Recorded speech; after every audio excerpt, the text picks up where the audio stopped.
melihat TK ya dari orang Sepo ini berkali-kali lebih memperhatikan orang luar daripada kami. Kepada kami beliau itu tidak banyak memberikan informasi curhat, rendah, tapi sekilas, oh langsung mas. Karena itulah ketika orang tua saya meninggal saya tidak nangis sampai sekarang, polos setengah jam tak nangis. Tidak nangis ibu, ini semua tidak nangis. Karena kenapa? Sampai sekarang saya masih hafal langkahnya. Jam sekian saya hafal, oh area TK ada dia, ada berdiri, abah, ada dia, hafal masih sampai sekarang. Jadi biasa kalau saya nutup pintu, oh abah berdiri, selalu. Orang-orang yang aktif mimpi kayak saya nggak bisa mimpi. Saya masih ingat apa yang dikatakannya, apa yang selalu terbayang. Tidak bisa nangis, tidak bisa. Nah jadi beliau banyak sekali dalam hal-hal yang sekecap itu. Banyaknya memperhatikan orang-orang luar daripada kami, terutama kalau perjalanan. Depan ini supir mereka mangkal. Saya ngabuk, aku yang buang supir kamu dah. Mak supir melorot, anak tak nyaki sekali. Melorot. Selalu yang ditanyakan itu sopirnya, temannya, kok bawa temannya itu, gimana istrinya, ditanyakan terus, ditanyakan. Kalau jalan sendiri kok tidak bawa sopir, kalau bawa sopir kenapa kok lama? Kasihan istrinya, repot. Yang ditanya orang lain. Akhirnya pada suatu ketika saya lagi di rumah, ada satu hal yang tentang orang lain ditanya, protes ya, ada umumnya, mak lain pas anak tak lengkap sekali. Apa lewat masuk kamar?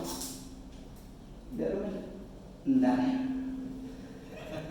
Ya kenapa kok kalau orang lain didoakan dikasih amanah, kok anak-anaknya kok betul? Anaknya ini anak masuk ke dalam. Ketika baca anak, aku maki benteng yang tua. Jadi itu menjawab banyak hal. Ya kamu sudah anakku, ngapain itu dokter? I love you nak, engkau anak gue. Ya tidak perlu lagi, sudah anaknya. Kenapa kau butuh perhatian? Kan kamu anakku. Gitu. Jadi di tengah pintu itu terhambat. Gimana? Apa? Tidak ada. Yang tadi itu santri diberi apa? Anaknya, masuk. Langsung saya memberi kode ke Umi itu.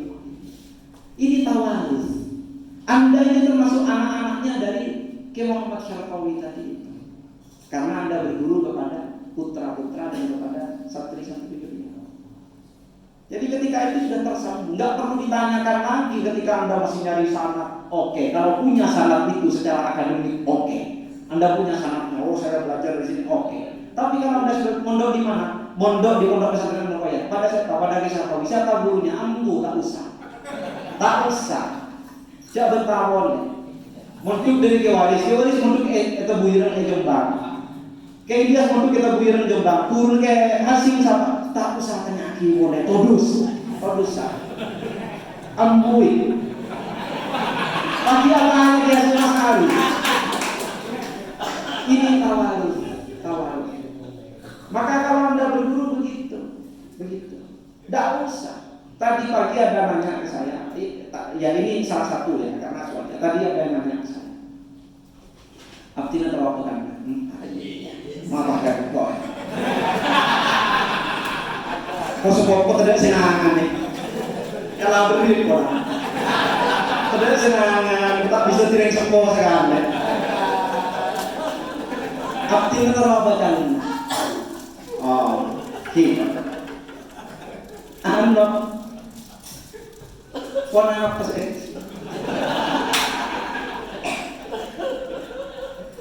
Warna apa sih baca istikharah kan? Itu aktif nih, nggak itu manabi dari wajah dari keilas. Manabi nggak itu MMP habis nabi usaha pote, nggak itu saya deh pote. Saya macam calon kita, mau calon tiga cocok kejelang, mending pote kebiru. Kompor siapa terok ini kan? Terok biar api, kita ada jaminan biar api dari keilas.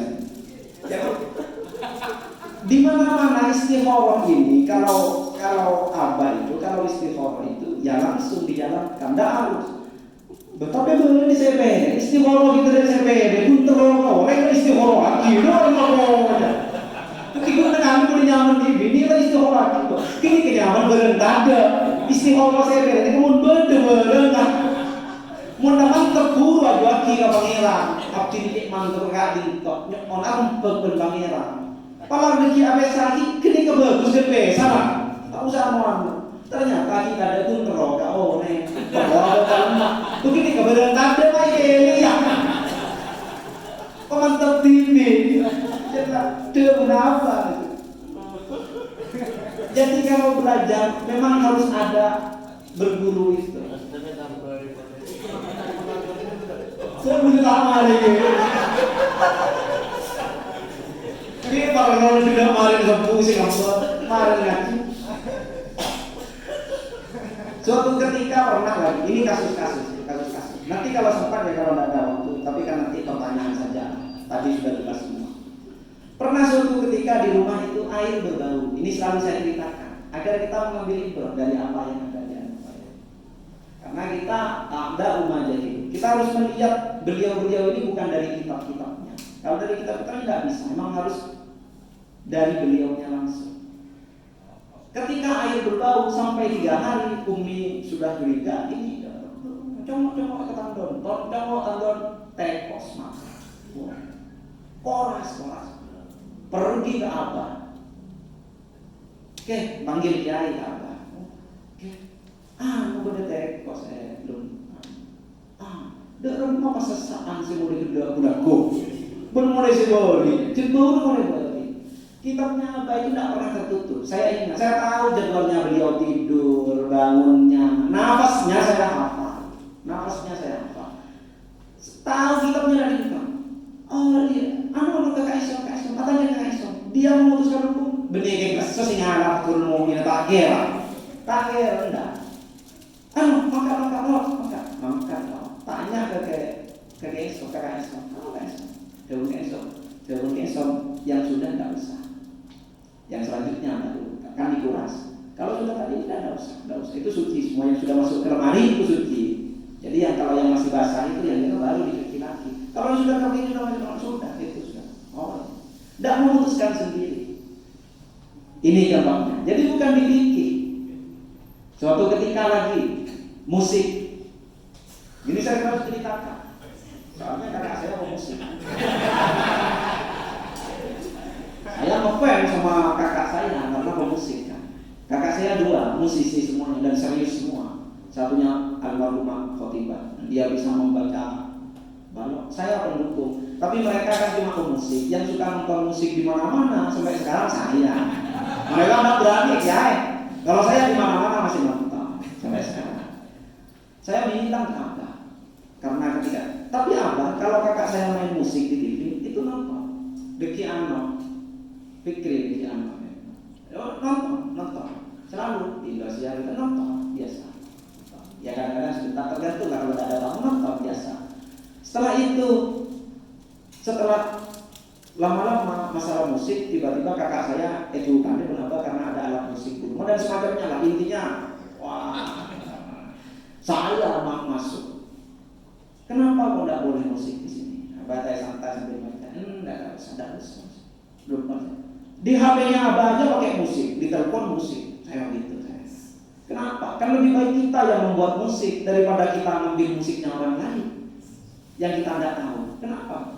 Tidak. Bukan itu. Memangnya musik haram? Bukan haram. Sudah, tidak usah musik di sini. Saya terus berkali-kali sama. Ya kalau begitu kan lebih baik buat musik sendiri. Tidak.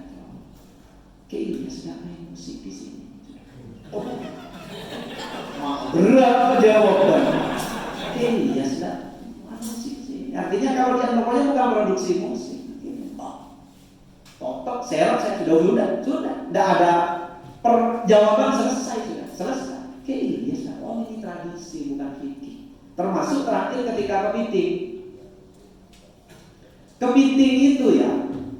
Saya diangkai kepeteng. Kalau diangkai kepeteng di rumah itu kan tak tentu ngangkai saya, pasti ke Abah kan.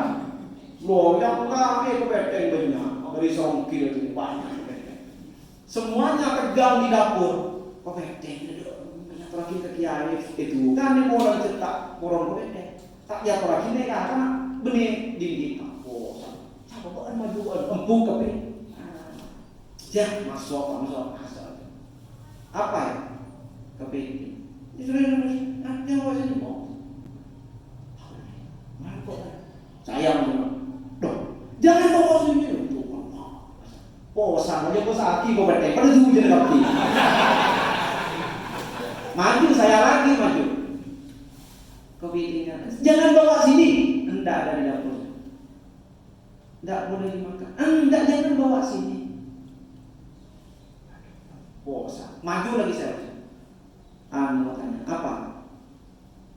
Kepiting haram. Bukan masalah haram. Dia sudah pernah makan kepiting. Sudah jangan bawa sini sama.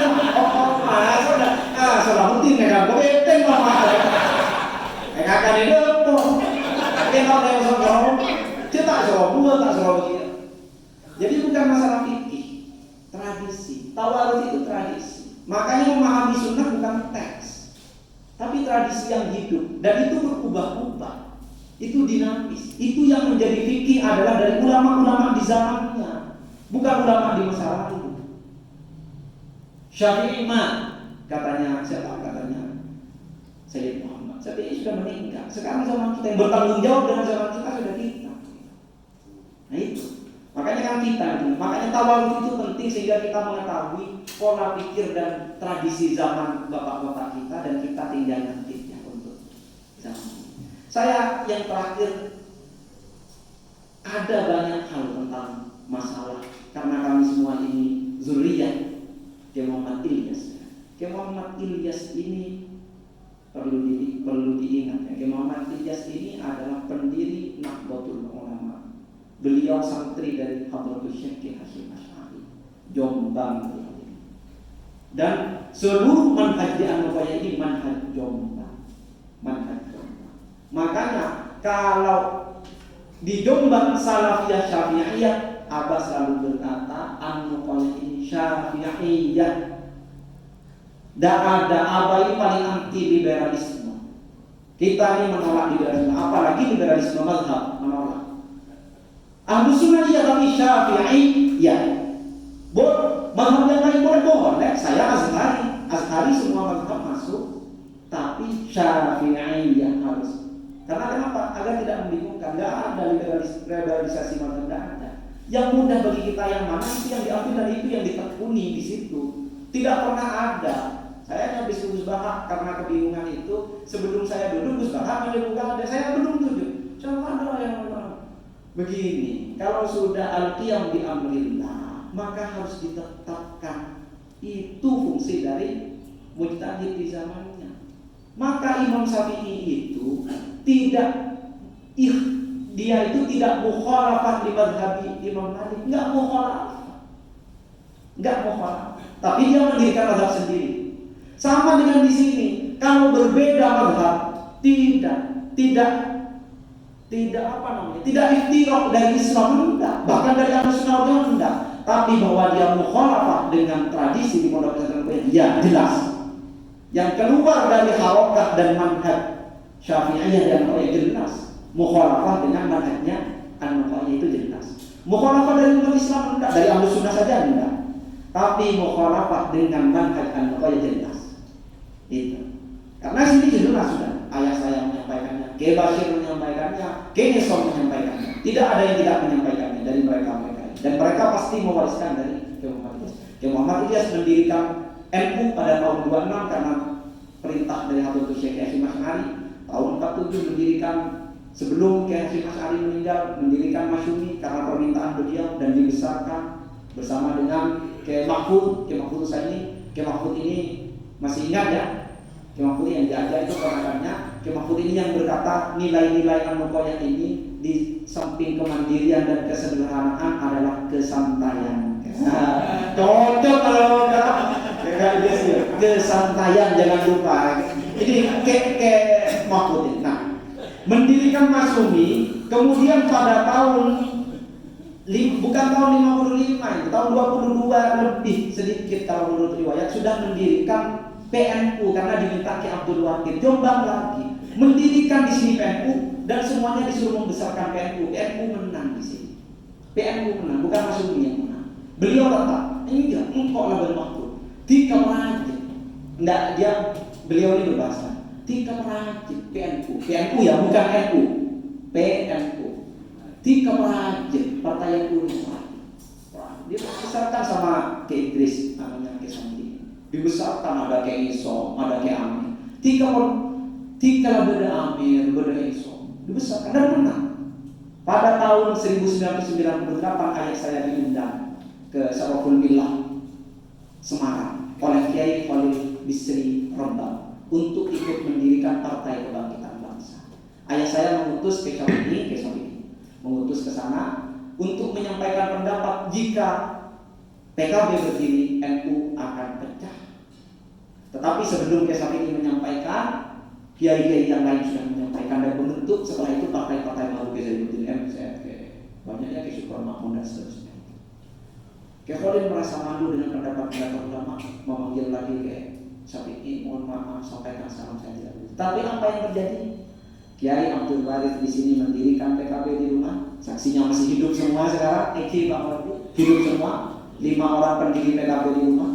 Saya juga diberi kaos PKB oleh beliau. Saat itu saya disuruh ke P3 tahun 2012. Saya langsung protes ke Abah. Abah ini PKB? Enggak, Mama.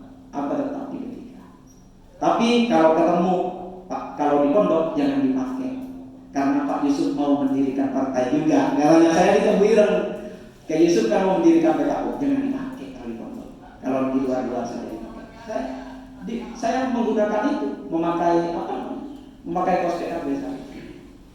Dan lihat bagaimana besarnya PKB di Sumatera. Seluruh santri dari Kewaris itu masuk ke PKB, termasuk yang di Banjar sampai sekarang ada masih beliau hidup kayak Zulki, Kota Banjar sampai sekarang 2 periode di PKB. Ketika P3 malah nggak jadi, ketika ditunjuk jadi di PKB malah jadi sampai sekarang itu beliau masih terus di PKB, bahkan masih jadi pengurus di PKB.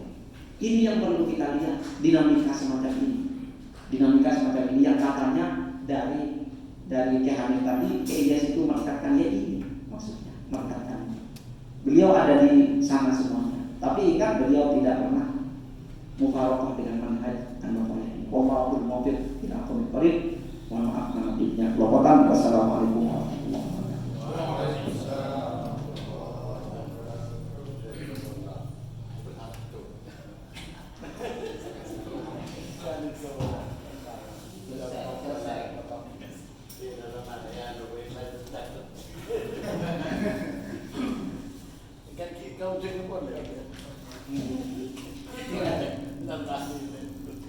Karena kita alumni Al-Bayat saya